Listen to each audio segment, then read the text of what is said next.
So one of the advantages of having been doing this kind of work for so long, almost 40 years now, is you really see what's changed and what hasn't changed in those decades.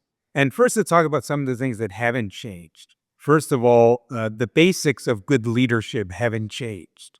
People want to work for someone that they trust, who's honest and straightforward, and instills in them a sense of stability.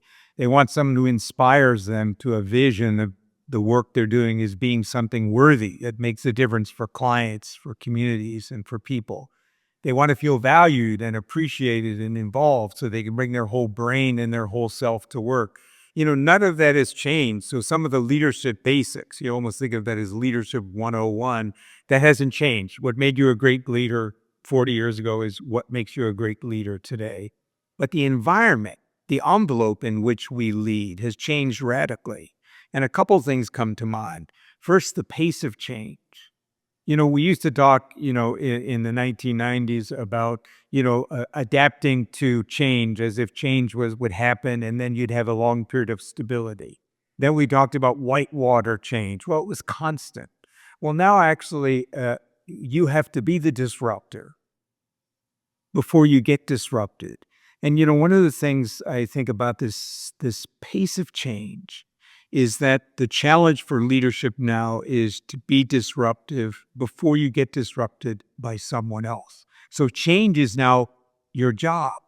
Your job as a leader is not to navigate change, to manage change, it's to create change. And I think that's a huge difference. Now, one other thing that's changed is the workforce has changed radically. Look at the hybrid workplace now. If you look at, if you listen to the folks who do recruiting, who run the large recruiting sites, number one most searched term now is hybrid or virtual. And many people won't even apply for a job that doesn't have those two words in the description. So what I see that the bigger trend is people want to work on their terms.